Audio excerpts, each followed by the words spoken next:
जिन्होंने काफ़ी कुछ नया, किसी ने AI का यूज़ करके, किसी ने डिजिटल टेक्नोलॉजी का यूज़ करके काफ़ी कुछ अच्छे सॉल्यूशन निकाले। जैसे मुझे देशमुख साहब पर्सनली बहुत पसंद हैं। जब ये महाराष्ट्र कैडर में IAS ऑफिसर थे, तो जहाँ पर गए तो उस ज़िले में कहा जाता है कि सबसे ज़्यादा कारें थी, बहुत लग्जरियस, बहुत अमीर लोग रहते थे, और वहीं पे सबसे ज़्यादा फीमेल फोर्टिसाइड था, यानी कि लड़कियों को कोख भी मार देते थे।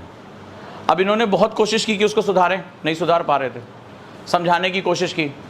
तो वहाँ पे क्या हुआ कि जो गलत लोग काम करते हैं ना, वो टेक्नोलॉजी वो भी इन्हेंसमेंट, तो वहाँ पे क्या हुआ, मशीनें जो है साइकिल के करियर पे रख के सोनोग्राफिक मशीनें चलने लगी। तो वो लोग क्या होता था, गाँव-गाँव जाते थे, तो आपने देखा होगा अस्पतालों में लिखा होगा कि यहाँ पे गर्भ जो है वो जांच, लिंग जांच नहीं की जाती है, ये अपराध है, सरकार ने उसको कानूनी अपराध कर दिया, जन्म से पहले आप नहीं कर सकते हैं। तो ये क्या हुआ, वहाँ पे पूरा एक कार्टेल चला उनका कि वो लोग गांव-गांव जाते थे और वो मशीनें लाद के लेके जाते साइकिल पे और वहीं घर में ही चेक कर लेते थे। तो ये होता था कि भाई लड़की है तो ख़त्म कर दो इसको। तो लगातार इसकी वजह से जेंडर इम्बैलेंस क्रिएट हो रहा था। इन्होंने बड़ी कोशिश की कि इसको सही करें, लोगों के अंदर बातचीत की। तो इन्होंने थोड़ा हिस्टोरिकल एविडेंसेस कलेक्ट किए कि क्या रीज़न है कि यहाँ पर लोग लड़कियों को पसंद नहीं कर रहे हैं और लड़कों को प्रायोरिटी दे रहे हैं। तो खैर उन्होंने जब इसके रीज़न पता चले कि प्राचीन समय से ये क्षेत्र ऐसा रहा जहाँ रिसोर्सेज कम रहे हैं, लड़ाइयाँ रही हैं, तो उन्होंने बाकी चीज़ों को देखा कि लोग वही आजकल माइंडसेट कैरी कर रहे हैं। तो इन्होंने हर तरफ से दबाव डालना शुरू कर दिया।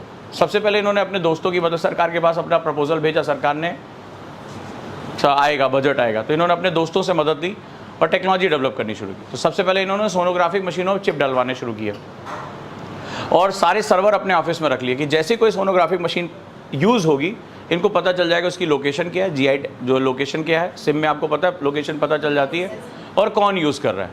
तो इन्होंने ट्रेस करना शुरू किया और देखते देखते वहाँ पर जब इन्होंने दबिश, रात में जाके दबिश कर रहे हैं, दिन में दबिश डाल रहे हैं, पुलिस को लगा दिया, प्रशासन को लगा दिया, क्योंकि अब जैसे कोई यूज़ कर रहा है पता चलना शुरू हो गया। तो इन्होंने टेक्नोलॉजी का यूज़ किया और इसका नतीजा रहा कि वहाँ पर फीमेल फोर्टिसाइड बहुत कम हो गया और जो लोग कर रहे थे उनको पकड़ा गया। लोगों के अंदर डर बैठा हुआ कि नहीं सरकार हमें देख रही है, पता नहीं कैसे पता कर ले रही कि यहाँ पर कुछ हुआ। तो ऐसा करके उन्होंने बहुत ज़्यादा ज़िंदगियाँ बचाई। आगे चलकर उनको इस काम के लिए बेहतरीन एक सिविल सर्वेंट का अवार्ड भी मिला। तो यहाँ आपको बताते हैं कि हर सब्जेक्ट को पढ़ने का एक तरीका होता है, तो यहाँ पर भी हमें वो तरीका फॉलो करना होगा। तो क्या है, जो हिस्ट्री होती है, हिस्ट्री को पढ़ने से पहले कैरेक्टर को समझना जरूरी है। मान लो विपिन चंद्रा की बात कर लें, या हम बात करें प्लासी से जो from Plassey to partition, Shekhar Bandyopadhyay, ये आप सेल्फ रीडिंग के लिए भी ये बुक होनी चाहिए आपके पास, ऑनलाइन मंगा लो, कोई दिक्कत नहीं है। मुझे जो पर्सनली बहुत पसंद है वो है शेखर बंदोपाध्याय की फ्रॉम प्लासी टू पार्टीशन। तो प्लासी युद्ध के बाद ही ब्रिटिश शासन लागू हो गया था और टिल पार्टीशन 1947 तक। तो ये उन्होंने बड़े मज़ेदार तरीके से स्टोरी बताई है। अब हिस्ट्री क्या है, स्टोरीज चलती हैं, इतिहास किसी एक का नहीं है। मैंने जैसे उस दिन क्लास में आपको बताया था कि एक साथ कई इतिहास चल रहे होते हैं। जैसे मान लो भारत में चल रहा है कुछ, तो भारत में गांधी कुछ अपना कर रहे हैं, तो महात्मा गांधी अहिंसात्मक आंदोलन लेके चल रहे हैं, नॉन वायलेंट पे हैं। लेकिन उसी समय देश में कहीं कुछ जो है वो क्रांतिकारी आंदोलन भी पैदा हो रहा है। उसी समय मैंने आपको बताया था कि पैरेलली ही उसी समय पे संथालों की कुछ समस्या चल रही है, वनवासियों की समस्या चल रही है। तो आज जैसे तुम देख रहे होगे मणिपुर में जो विवाद हो रहा है, इसकी जड़ें बहुत पुरानी हैं, बहुत पुरानी, आज़ादी से पहले की हैं। आखिर क्या हुआ था कि वहाँ पर इतने बड़े पैमाने पर कन्वर्जन अलाउ हो गया था। तो ये आज की समस्या। तुम सोचोगे मणिपुर के बारे में तुमने आज न्यूज़पेपर में पढ़ लिया, तुम्हें बहुत कुछ पता चल गया, कभी जान ही नहीं पाओगे बेसिकली वहाँ प्रॉब्लम क्या है, मैतीज और कुकीज़ की क्या प्रॉब्लम है। तुम जहाँ वहाँ एंथ्रोपोलॉजी कैसे समझ पाओगे कि म्यांमार से लगता हुआ जो पूरा जंगल है वो सेम एंथ्रोपोलॉजी के साथ है। तो उसकी जड़ें आज नहीं है, बहुत पुरानी हो जड़ें। कि क्या हुआ था कि हम जो है, जो हम अपने लोगों को इकट्ठा कर रहे थे, तो हमने उनको पहचानों के आधार पर उनके इतिहास अलग क्यों बनाए। ऐसे ही मैंने आपको बताया था, उसी समय विश्व में भी कुछ चल रहा था। जब भारत अपनी आज़ादी की लड़ाई लड़ रहा था तो दुनिया विश्व युद्ध लड़ रही थी। जिस ब्रिटेन ने भारत को बाजार की तरह इस्तेमाल किया, उसका बाजार टूट रहा था, अमेरिका उसका बाजार कैप्चर कर रहा था, टेक्नोलॉजिकल एडवांसमेंट हो रही थी। जो भाप के इंजन जेम्स वाट ने पूरी पावर पैदा करती थी, वो जेम्स वाट का इंजन थॉमस अल्वा एडिसन ने इलेक्ट्रिकल इंजन में कन्वर्ट कर दिया था। तो ये मत समझना कि इससे इतिहास में फर्क नहीं पड़ा, सब कुछ चल रहा था, क्योंकि भाप के इंजन की वजह से ही ब्रिटेन को बहुत बड़ा बूस्ट मिला था, उसका इंडस्ट्रियल रिवोल्यूशन हुआ था। लेकिन भाप के इंजन की एक लिमिटेशन है, वो पर्टिकुलर इतना कोयला जलाने पे इतना ही एनर्जी निकाल पाती, इतने वॉट एनर्जी निकाल पाती है। अब थॉमस अल्वा एडिसन ने क्या किया, इलेक्ट्रिकल एनर्जी को कर दिया। और जब इलेक्ट्रिकल, टेस्ला ने क्या किया, एसी को कन्वर्जन कर दिया, डीसी एसी सब कुछ आ गया। तो जो इंडस्ट्रियल रिवोल्यूशन था वो किसके पास चला गया, अमेरिका के पास चला गया। तो ब्रिटेन से मूव करके अमेरिका के पास। अब जो ब्रिटेन की मार्केट थी वो श्रिंक होने लगी। कॉम्पिटिशन कौन दे रहा था उसको, अमेरिका दे रहा था, उसकी मार्केट पकड़ रहा था। अब उसके लिए भारत में रहना फायदेमंद नहीं था। तो भले चाहे तुम यहां कितनी कहानियां पढ़ो, लेकिन वहां पर कुछ और चल रहा था। वहां पे पॉलिटिकल पार्टी थी, चर्चिल था। तो वर्ल्ड वॉर हुआ, उसके बाद चर्चिल किनारे हो गया। चर्चिल भारत का बहुत भयानक दुश्मन की तरह था वो। लेकिन जब क्लेमेंट एटली आया तो वहां पे भी पार्टीज है, लेबर पार्टी। तो लेबर पार्टी का माइंडसेट अलग है। अब तुम सोचो, तो वो तुम्हारे साथ निगोशिएशन टेबल पे बैठा था। नहीं तो चर्चिल कह रहा था, अरे गांधी को क्या बोला, अधनंगा फकीर, ये क्या करेगा, ये हमसे आजादी ले पाएगा। वो समझता था कि जितने भी श्वेत लोग हैं, जैसे व्हाइट मैन्स बर्डन, जो व्हाइट मैन सुप्रीमेसी थी, वो इतनी ऊपर थी, उनको लगता था ये ब्राउन, ये ब्लैक, ये पैरों के जूते के नीचे रखे जाने वाले, बहुत घमंड में था वो। लेकिन जब दूसरी पार्टी आती, क्लेमेंट एटली आते हैं, तो वहां पर एक नया चीजें आती, मानवतावादी। जब अमेरिका अपना जो फ्रीडम डिक्लेरेशन करता है, तो वहां पर वो क्या करता है, मानवतावादी चीजों के बारे में बात करता है कि किसी को नस्ल के आधार पर आप नहीं दबा सकते। पूरी दुनिया में उपनिवेशवाद का विरोध होने, 1945 में एक बम गिरा, जापान जो कि एक तरह से इंपेरिकल बहुत बड़ा साम्राज्य था, वो भी एक तरह से चीन को उसने कब्जा किया, बहुत बड़े भूभाग पे लड़ाई लड़ी। तो उधर क्या नाम है मुसोलिनी, उधर क्या नाम है हिटलर, ये सब एक साथ क्या हुआ, तानाशाही डाउन हो गई। और वहां पर फ्रीडम, लोग की स्वतंत्रता, बोलने की स्वतंत्रता, लोकतंत्र की बातें, डेमोक्रेसी, ये सब अचानक से क्या हुआ, ऊपर आ गया। तो पूरी दुनिया में 1940-45 के बीच में बहुत कुछ चेंज हो गया। अब वो चेंज भारत में भी आया। तो अब ब्रिटेन को यहां पर अगर रहता तो पूरी दुनिया आरोप लगाती ना कि तुम उपनिवेशवादी हो, तुम कॉलोनाइजर हो, तुम जो है देखो सबको इकट्ठा कर रहे हो। प्रेस आ गया था, प्रेस भी बहुत बड़ी भूमिका, लोग लिखने लगे थे। भारतीय जो है अंग्रेजी सीखकर गदर मूवमेंट में जाकर सैन फ्रांसिस्को में बैठ के वहां पे बता रहे कि देखो भारत के खिलाफ कितना हो रहा है। तो पूरी दुनिया में कई कहानियां एक साथ चल रही थी। सैन फ्रांसिस्को में अलग चल रहा था, साउथ अफ्रीका में अलग कहानी चल रही थी, भारत में अलग कहानी चल रही थी, और कई लेवल पे कहानियां चल रही थी। वहीं कुछ लोग थे, उन्हें लगा कि आज़ादी पाकर हम करेंगे क्या। मान लो सती नारी को जलाया जा रहा है, बालिका विवाह हो जा रहा है, विधवा को दोबारा शादी करने का मौका नहीं दिया जा रहा है, धर्म के नाम पर प्रताड़ना हो रही है। तो उन्होंने कहा कि बाकी सब चीज़ें ठीक हैं, पहले हम धार्मिक सुधार तो करें, सामाजिक सुधार तो करें, सोशल रिफॉर्म्स करें। तो क्या होता है, एक साथ हिस्ट्री में कई कहानियां एक साथ चल रही, पैरेलल चल रही होती हैं। लेकिन पैरेलल कहानियां लिखी नहीं जा सकती, कहानियां हमेशा सीक्वेंस में लिखी जाती हैं। एक कहानी शुरू हुई तो वह कहानी खत्म होगी। हिस्ट्री को बटोरना पड़ता है, हिस्ट्री फैलती है। ज्योग्राफी पढ़ने का तरीका अलग होगा, हिस्ट्री पढ़ने का तरीका अलग होगा। तो तुम्हें सबसे पहले क्या करना पड़ेगा, मैंने आपको बताया था, novel like reading. Novel like reading history पढ़ने का जो सबसे बेहतरीन तरीका होता है, पूरी किताब को पढ़ जाओ, कोई नोट्स नहीं, कोई फलाना नहीं, ठिकाना नहीं, कुछ नहीं, नथिंग। नॉवेल लाइक रीडिंग, कहानी की तरह पढ़ो। क्या चल क्या रहा है, क्या हो रहा है भारत में, क्या हो रहा है, क्या हुआ, लाल बाल पाल, गरम दल कैसे बन गया, कैसे सूरत विभाजन में अलग हो गए, कांग्रेस क्या कर रही थी, चिट्ठी पत्री से कौन से आज़ादी उन्हें हासिल कर दी थी, फिर उधर ही संथालों का क्या वो था, क्यों वनवासी लोग आंदोलन कर रहे थे, आखिर क्या जो वन कानून फॉरेस्ट एक्ट बना उसने उनके अधिकार छीन लिए। उनको तो ये था ना, मुझे मेरा जंगल, मेरी ज़मीन पे मेरा अधिकार होना चाहिए, वो हटा के बाहर कर दिया। तो इन चीज़ों से बहुत कुछ बदल जाता है। तो आप क्या करोगे, जब आप ये जो बुक मैंने दी है, जब इसको पूरा कुछ भी इसमें से कुछ भी उम्मीद ही मत करना कि निकालना, बस कहानियाँ पढ़नी है, चलने दो कहानियों को। तो ये जब पैरेलल कहानियाँ आपको पता चलेंगी तो तुम्हें आगे चलकर इनके बीच में लिंक निकालना होगा। तो तुम्हारे अंदर एक इनसाइट डेवलप होगी कि ऐसा नहीं था कि देश के ही अंदर आंदोलन जो चल रहा था उसने बहुत बड़ा हमें बताया ना, बचपन से इन्होंने ऐसे फोटो से, मैं बचपन से, हम 15 अगस्त 26 जनवरी 2 ही बार याद करते हैं। आज सोशल मीडिया हो गया, थोड़ा ज़्यादा बार याद कर लेते हैं, ये फलाना दिवस है, इधर कौन कितनी ज़्यादा पोस्ट फॉलो कर रहा है, ठीक है। इसके सिवा क्या है, तो क्या केवल यही चीज़ें जिम्मेदार थी, इंटरनेशनल लेवल पे भी कुछ चल रहा था, ठीक है। आज से कुछ दिन पहले, इसी आज़ादी से कुछ दिन पहले कहा था कि ब्रिटिश साम्राज्य का सूरज अगले 1000 साल तक नहीं डूबेगा, ये बोला गया था पूरी दुनिया में साम्राज्य। तो ऐसा क्या हुआ 2-3 साल के अंदर कि वो अपना बुरिया बिस्तर छोड़कर भाग गए। और जिस देश को 190 साल में उन्होंने कब्जा किया था, उसको 3 हफ्ते के अंदर रेडक्लिफ लाइन ड्रॉ की थी। रेडक्लिफ क्या था, वकील था, जज था। माउंटबेटन ने बुलाया कि यार भारत पाकिस्तान का विभाजन होना है, इकट्ठे नहीं रहेंगे। वो बंदे ने 3 हफ्ते के अंदर लाइन ड्रॉ की थी, और उसको पता था कि जिस दिन ये लाइन ड्रॉ हो गई, ये लाइन खून पिएगी, और कभी भी उठा के देखना पूरी दुनिया में, चाहे इजराइल फिलिस्तीन का मुद्दा देखना, अफ्रीका बेस्ट एग्जाम्पल है। अभी देखो फिर से वहाँ कूप हुआ। अफ्रीका को तो उन्होंने वियना में बैठ के स्केल से नापा था। अच्छा ये देखो 20 ऐसे, ये लाइन सुंदर लग रही है, ये फ्रेंच वाली है, मजाक नहीं है, ऐसे सच्चाई है। अफ्रीका वहाँ की जनजातियों का इलाका, वो एथनिसिटी है वहाँ पे, और वहाँ ऐसा है कि ये जो दो लोग हैं ये एक दूसरे के दुश्मन हैं, वो दो लोग हैं वो दोनों एक दूसरे के दोस्त हैं।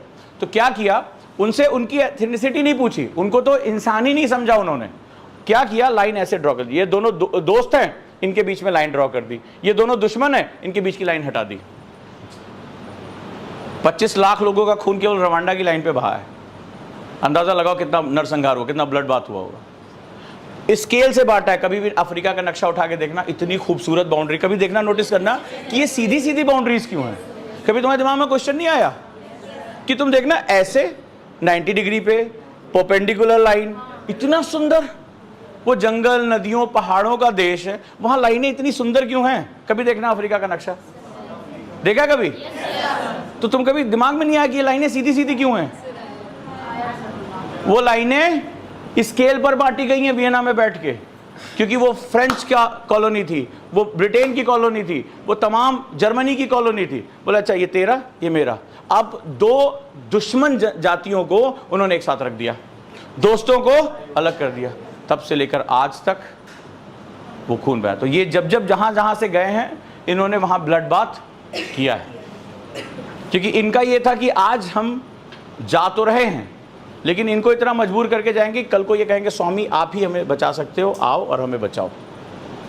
वाइट मैन्स बर्डन बोलते हैं इसे, ये वाइट मैन सुप्रीमेसी है इनकी।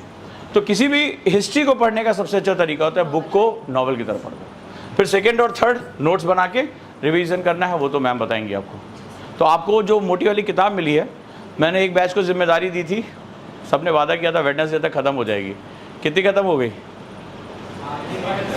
हाँ आखिरी में पहुंच गए हो? आधुनिक पहुंच गए। कितने पेज खत्म हो गए? 285 खत्म हो गए। शाबाश, बहुत बढ़िया बहुत बढ़िया। कितने लोगों ने अभी बिस्मिल्लाह नहीं किया, मतलब शुरुआत नहीं की है? हैं सेकेंड बैच वाले आगे निकल गए। तो अभी जाना है और बुक को 3 से 4 दिन के अंदर 400-500 पेज खत्म कर देने हैं। पढ़ डालो।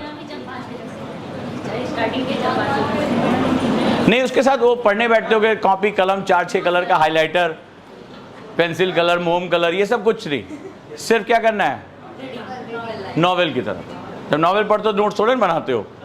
हाँ जी, तुम अपनी वाली इतिहास पढ़ो ना। इस देश में तो हर इंसान का इतिहास अलग अलग है, इतिहास होता ही है पूरे। देखो कोई भी गवर्नमेंट आती है, किस बुक से लेके लड़ाई होती है? कभी मैंने किसी नेता को नहीं देखा now I am going to change the climatic changes, कभी बात नहीं होता है। नहीं मैं जो है अब मैं जलवायु वाला चैप्टर, कभी बात नहीं करता है। बवाल सिर्फ एक ही किताब पे होता है, हिस्ट्री की बुक पे, क्योंकि सबका अपना इतिहास होता है और हम इतिहास को सिर्फ अपने नजरिए से देखते हैं। अगर हम अपने नजरिए से इतिहास ना देखें, लड़ाई खत्म हो जाएगी। सोच के देखो मणिपुर में क्या हो रहा है, सबका अपना इतिहास है।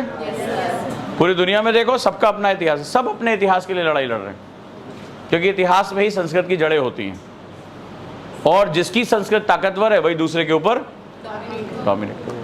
और संस्कृत का एक नियम होता है कि डोमिनेंट कल्चर इंफीरियर कल्चर को निगल जाता है।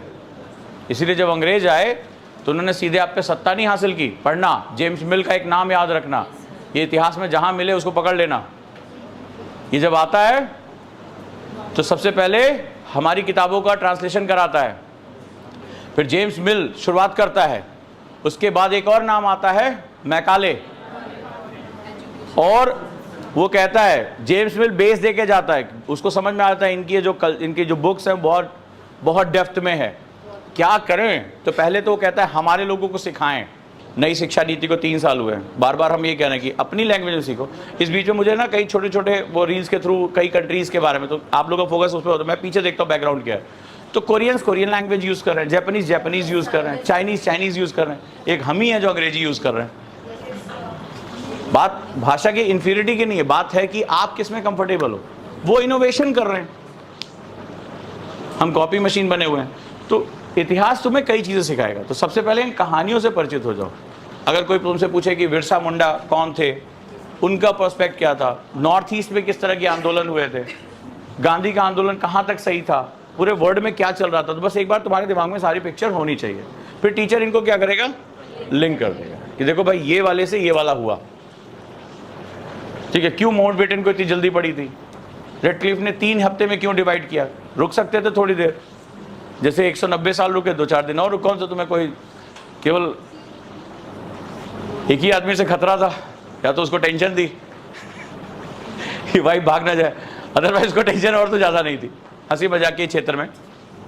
तो यहाँ पर क्या एक बहुत इंपॉर्टेंट सेगमेंट ये है, 3 हफ्ते में, आज भी रेडक्लिफ ने अपनी डायरी में लिखा था, मुझे खुद नहीं समझ में आया कि मुझसे 3 हफ्ते में विभाजन क्यों कराया गया और इसने क्यों खून पी लिया हमारा, इसने क्यों, और बहुत 5 लाख लोग ब्लड बाथ में मारे गए थे, ये कोई छोटी मोटी बात नहीं है, ये ऑफिशियल डॉक्यूमेंट है, अनऑफिशियल तो बहुत दंश आज तक झेल रहे हैं। So this is the way, जब आप जो ये बुक दी जा रही है इसको आप जल्दी से जल्दी इसको नॉवेल लाइक रीडिंग कंप्लीट कर दें। शेखर बंदोपाध्याय की किताब अगर आपको मिल जाती है, ठीक है, ऑनलाइन मिल जाएगी, आप शेखर बंदोपाध्याय को रीड करो। हिस्ट्री कहानियां हैं, हिस्ट्री को पढ़ो मजे से, क्योंकि मिडाइवल झेल नहीं पाओगे, मॉडर्न तुम्हारे साथ समझ में आती है, ठीक है। एंशिएंट में जब भी तुम्हें नींद ना आती हो उठा लेना, अच्छी नींद आएगी, ठीक है, बस ऐसे पढ़ते रहना है। तो आप कोशिश करो नॉवेल लाइक रीडिंग करो, कैरेक्टर्स में पता चले कौन कौन सा कैरेक्टर क्या प्ले कर रहा है, क्योंकि पूरा इतिहास भारत का साजिशों से भरा हुआ है। ये जो गुलामी का जितना भी दौर रहा वो पूरी की पूरी साजिश है। और वो ऐसा मत सोचना कि 1947 में तुम आज़ाद हो गए थे, तुम जब अंदर जाओगे तुम्हें पता चलेगा हम सिर्फ राजनीतिक रूप से हमें सत्ता दे दी गई, कई कारण है मौजूद हैं, कई कारण मौजूद हैं, और आपका बहुत मजाक उड़ा है। और ये तुम्हें कौन बताता है, एक फॉरेन राइटर बताता है, कभी मौका मिले ऑस्टिन को पढ़ना, ये तुम्हारे टेक्स्ट बुक के बाहर एक बहुत अच्छी किताब है, इंडियन कॉन्स्टिट्यूशन की, इसको बाइबिल कहा जाता है, मतलब भारत के कॉन्स्टिट्यूशन पे लिखी गई एक ऑस्टिन की बुक है, उसको पढ़ना, इंडियन कॉन्स्टिट्यूशन। पहले ये शेखर बंदोपाध्याय पढ़े या फिर ऑस्टिन बाद में? नहीं, जो इंस्टीट्यूट से मिले वो पढ़े, पहले इंस्टीट्यूट वाली। शेखर बंदोपाध्याय कहीं बैठे हो वाटिका में आगे चले गए, पत्थर पे बैठे, ध्यान लगाया, 4 पन्ने पढ़ लिए, 6 पन्ने पढ़ लिए, वो कहानी के रूप में है। तो हिस्ट्री में कहानियां पहले कलेक्ट करनी पड़ती हैं। लोग चैप्टर बाय चैप्टर सोचते हैं कि इसको पढ़ के याद करके बहुत बड़ा वो बन जाएंगे, कुछ नहीं होगा, आपको कनेक्ट करना पड़ेगा। तो वो जो बुक दी गई है उसकी जिम्मेदारी करो कि 1 हफ्ते के अंदर उसको ख़त्म कर दो। कर दोगे? मज़ा आएगा, देखना कई गुना तुम्हारा जो है वो इंटरेस्ट बढ़ जाएगा। डन? फिर टाइम मिले शंकर बंदोपाध्याय पढ़ लो। लोग वैसे विपिन चंद्रा कहते हैं, लेकिन कुछ दिक्कतें हो गई, जैसे चंद्रा साहब जो थे, विपिन चंद्रा बहुत महान राइटर, लेकिन आपको पता होगा हिस्ट्री में लेफ्ट और राइट का भी कॉन्सेप्ट होता है। तो मैंने अभी एक लाइन बोली थी, सबका अपना इतिहास, तो सबका अपना इतिहास है। तो एक दौर बना था 1954 के आसपास, 1954 के आसपास, कि लेफ्ट तरीके से लिखने का। तो हिस्ट्री क्या है? हिस्ट्री एक पर्सपेक्टिव है, हिस्ट्री एक नजरिया है, इससे ज्यादा और कुछ नहीं है। तुम्हारा इतिहास, मेरा इतिहास, मैं किस साइड खड़ा हूं बस इस पे मैटर करता है। तो हिस्ट्री में एक लेफ्ट का एक दौर आता है जो भारत को आलोचना यानी क्रिटिसिज्म के नजरिए से देखता है। और ये कुछ और नहीं है, जिस मैकाले ने एक स्टेटमेंट दिया था कि मैं ऐसे भारतीय चाहता हूं जो रंग और रूप से तो इंडियन हो, ब्राउन मुंडे, लेकिन अपनी सोच में क्या हो, ब्रिटिश। तो वो एक स्टेटमेंट नहीं था, वो इतिहास की सबसे बड़ी साजिश थी जो भारत के खिलाफ की गई थी। वो बिना ब्रिटिश सेना को इन्वॉल्व किए उसने भारतीयों के मन के अंदर एक ऐसी धारणा पैदा कर दी कि हम अपनी संस्कृति को हे नजर से देखने लगे। मैं इसलिए कह रहा हूं कि कल एक बहुत बड़े म्यूजियम, भारत में दुनिया के सबसे बड़े एक म्यूजियम की शुरुआत हुई थी। देखो, तुम सोच रहे हो कि मेरी क्लास में अगर हो, करंट के बिना बैठ रहे हो, तो एक आध तार में छुड़वा दूंगा एक्स्ट्रा, या तो अपने अंदर से करंट लेकर आओ, या हमसे ले लो, या तो तुम अपने अंदर से लेकर आओ कि नहीं सर हम बिल्कुल अपडेटेड हैं, और या तो एक आध हर जगह प्लग में तार छुड़वा देते हैं। जिसका करंट अफेयर्स ठीक नहीं है, अफेयर का तो बाद में देखेगा, करंट तो मैं तुरंत ही दे सकता हूं। क्लियर है? कोई दिक्कत नहीं ना। कल इतनी इंपॉर्टेंट खबरें हैं, तुम्हें पता ही नहीं चल रहा है कि क्या चल रहा है। पिछले 4-5 सालों से एक जो जिसे कहते हैं ना द इंडिया वे, उस सोच के लोग और उस सोच की हिस्ट्री आने लगी। कल दुनिया के सबसे बड़े म्यूजियम की शुरुआत भारत में हो रही है, किसी को इस क्लास में नाम नहीं आता है? ये जो नीम का पेड़ है उसकी छड़ी बड़ी अच्छी बनती है और गुरुकुल में पिटाई भी होती है। ये सोच रहे हो कि बड़ी सुंदर सी क्लास है, आध्यात्मिक फीलिंग लेंगे। फीलिंग लो तो पूरी लो, फीलिंग लो तो पूरी लो। जैसे हम विद्या मंदिर से पढ़े हैं, तो जैसे नंबर कम होता था सुबह सुबह से हाथ खोल के खड़े हो जाते थे। तो बेहिया होता है, तालाब के किनारे होता है, तो वो चपरासी सुबह जाके रख देता था, वो भी 1 नंबर का बेहिया था। और हमारे गुरु जी, आचार्य जी, वो तब तक मारते रहते जब तक उनकी अपनी घर की झगड़े का जो है गुस्सा हम पे ना उतर जाए। तो या तो कहो तो यहां से शुरू करें, ऐसे करें ना, एक आध छड़ी दे दे काम भर का, तो इसीलिए तो लगवाया। नहीं तो फिर क्यों नहीं पढ़ा? कल दुनिया के सबसे बड़े म्यूजियम, और बहुत खास बात है इसमें, बहुत बड़ा मानवता का इतिहास सजोया गया है। अभी जब फ्रांस विजिट हुई तो प्रधानमंत्री ने एक बहुत बड़ी बात कही। ये छोटे प्राइम मिनिस्टर तुम्हारी पसंद नापसंद से मैटर नहीं करता, प्रधानमंत्री राष्ट्र का होता है, उसके स्टेटमेंट यूनिवर्सल होते हैं। अगर आपने देखा होगा, वहां हम गए और वहां से अमेरिका और फ्रांस से जो हमारी मूर्तियां चोरी की गई थी वो वापस लाई गई। बहुत बड़ा ये कंसेंट बात हुई है, और उस पे करके उन्होंने एक स्टेटमेंट बहुत दिया कि भारत अब अपनी धरोहर को वापस लेकर आ रहा है। तुम्हें पता है कि हमारा इतिहास हम क्यों नहीं लिख पाए?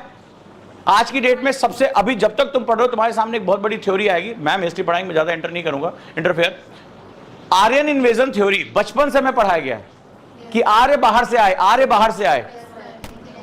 तुम्हें कभी, मैं जब तमिलनाडु हिस्ट्री में घुसा तो मैं रिसर्च करते करते बहुत दूर चला गया, और इतना बड़ा सेगमेंट है, इतना बड़ा सेगमेंट है आर्यन इन्वेजन थ्योरी, ये बिल्कुल फॉल्स बताई गई। रीजन जानते हो क्या है? हम अपना इतिहास क्यों नहीं लिख सकते? क्या हम बेकार हैं? दुनिया के एआई हम डेवलप कर रहे हैं, कंपनीज हम चला रहे हैं। इतिहास लिखने के लिए तुम्हारे सामने एक प्रॉब्लम है, तुम्हें एविडेंस चाहिए। बिना एविडेंस के लिखोगे तो वो क्या कहा जाएगा? फैंटेसी, कहानियां। तो एविडेंस चाहिए। एविडेंस कौन तुम्हारी कंट्री में लेकर आता है? Archaeological survey of India, ASI लाता है। एएसआई स्टैब्लिश किसने की थी? ब्रिटिशर्स ने। तो उन्होंने जब देखा शुरुआती दौर में कि इतनी बड़ी सभ्यता है ये, तो उन्होंने क्या किया? एविडेंसेस को नलिफाई कर दिया। उन्हें समझ में आ गई ये तो इतना साइंटिफिक वे है, इनके जो टेक्स्ट है, इनके जो लिटरेचर हैं, इनके जो रीति रिवाज इतने गहरे, इतने साइंटिफिक हैं। बोला, और मैंने अभी क्या दिखाया, तो उनको ये समझ में आ गया कि ये ब्रिटिश सभ्यता, ये छोटी मछली है, ठीक है, और ये भारतीय सभ्यता है। बोले हम इसको निगल ही नहीं पाएंगे, ये बहुत बड़ी मछली है भाई, ठीक है। तो उन्होंने क्या किया? बोले ना, ये हमारी सभ्यता भी हुई कितने टाइम उनको, तो भारत की सभ्यता को निगल नहीं पाए, क्या नहीं है इनके पास। तो उन्होंने क्या किया? पूरी पिक्चर को बदल दिया। ये इतिहास की सबसे बड़ी साजिश है। ये समझ गए थे कि भारत में अभी तक जितने लोग आए, आप स्टेपी से जितने लोग आए, आप देखो मध्य एशिया से जितने ऐसा भारत का हिस्सा बन गए, चाहे वो सल्तनत काल हो, चाहे वो मुगल काल हो, सब भारत में ही रह के भारत का विकास करने में लग गए। किया जैसे भी किया, लेकिन कभी भी अंग्रेज भारत के साथ नहीं जुड़ पाए। क्यों? वो जानते थे कि भारतीय सभ्यता हमें खा जाएगी, हमें लील जाएगी। हम जैसे इसके अंदर घुसेंगे, इसकी जो लाइफ स्टाइल है, इसकी जो सोच है, वो हमें खा जाएगी। तो इन्होंने क्या किया? साजिश किया।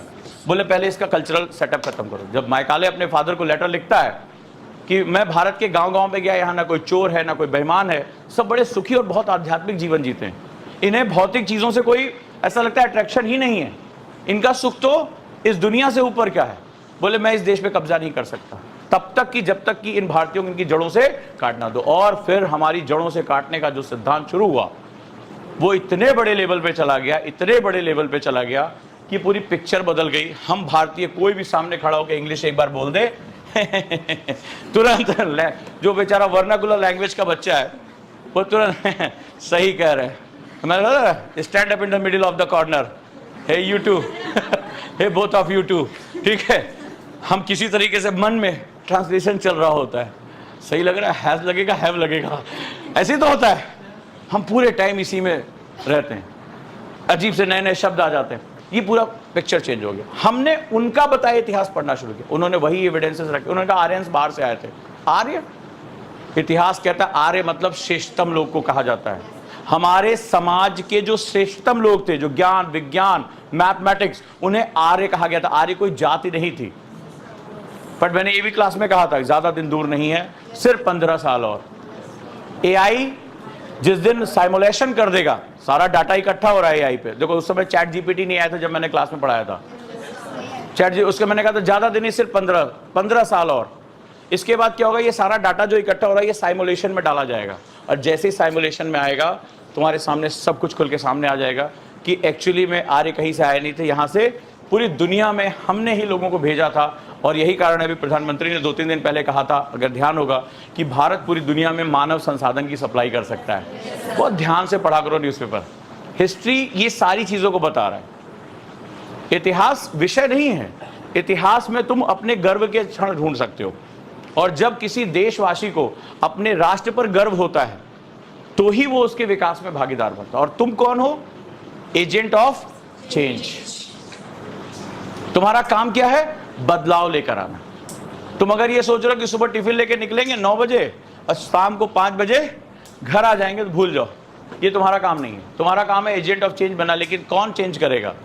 जो चीज़ों को समझ सके, बदलाव लेकर आ सके। तो हिस्ट्री को पढ़ने का नज़रिया ज्योग्राफी से अलग रखना, ठीक है? पढ़ोगे? खत्म हो जाएगी 1 हफ्ते में? पक्का? चलो फिर बढ़िया। चलिए कल मिलते हैं। थैंक यू सो मच इस प्यार के लिए, मेहनत जो की, थैंक यू। हाय, क्या आप भी आईएएस की तैयारी करना चाहते हैं? क्या आप पीसीएस की तैयारी करना चाहते हैं? बहुत दिनों से आप स्ट्रगल कर रहे हैं, लेकिन इसके बावजूद भी आपको सफलता नहीं मिली। भागदौड़ करने के बावजूद भी आपको कोई सॉल्यूशन नहीं मिल रहा। सिर्फ आपका टेंशन बढ़ रहा है, आपका पेशेंस जवाब दे रहा है। इसी टेंशन को दूर करने और आपकी हर एक समस्या का समाधान लेकर आए हम, यानी ओजांग गुरुकुल कैंपस। यहाँ हम आपको सिखाएंगे आईएएस और पीसीएस जैसे एग्जाम की तैयारी कैसे आसान तरीके से की जाती है, कैसे डिसिप्लिन फॉलो किया जाता है, कैसे अनुशासन रखा जाता है। अगर आप भी चाहते हैं हम आईएएस और पीसीएस बने और अपनी जिंदगी के सारे सपने पूरे करें, तो अभी ज्वाइन करें Ojaang Gurukul campus. Because when we support the word selfless, the whole universe will support you endlessly.